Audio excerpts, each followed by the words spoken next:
Alright guys,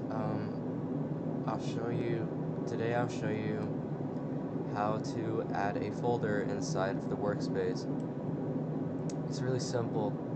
All you have to do is just hover over workspace in the Explorer, which if you don't know how to get the Explorer, you simply go over here to View, and then in the corner you'll see Explorer.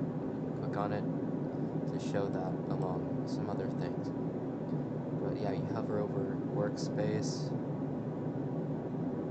right click, insert object, and in the list of options here you'll see folder. Simply click on that and you'll have your folder inside of workspace.